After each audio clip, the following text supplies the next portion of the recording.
Bakı şəhəri Nizami rayonu Babək prospekti ərazisində yerləşən avtosalonlardan birində yanğın hadisəsi baş verib.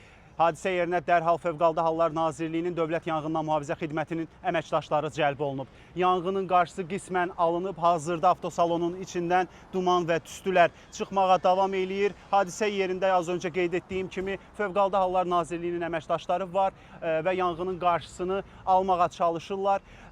Hadisə və yanğın digər deməli avtosalonlara keçməsinin qarşısı alınıb. Elə bir ehtimal hələ ki yoxdur. Hazırda yanğının qarşısının alınması üzrə müvafiq tədbirlər görülür.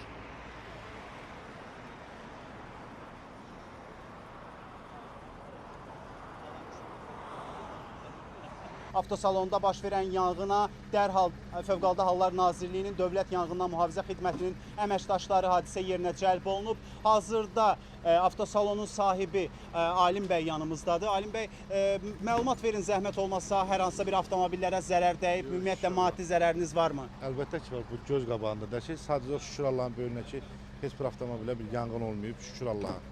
Çox şükür ki, heç bir şey yoxdur. Pajarını da hər bir şey qaydasında yüksək səviyyədə çatdırıb söndürüb.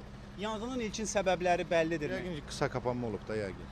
Burada hamam tualetdə yüngül iş görürdü, yəqin ki, ondan səbəb bağlı olub. Hazırda yanğının qarşısı tam alınıb gördüyümüz kimi. Allah sizdən razı olsun, təşəkkür edirəm. Siz də var ki, varsınız, işıqlandırırsınız və belə bir səhvləri bir də eləməmək lazımdır. Sağ olun. Sağ olun. Qeyd olunduğu kimi avtomobillərə və digər obyektlərə yanğının keçməsinin qarşısı dərhal alınıb. Heç bir avtomobilin zərər görülmədiyi haqqında deməli avtosalonun sahibi məlumat verdi. Hadisə yerindən BTV Xəbər təfərrüatları sizlərlə paylaşacaq.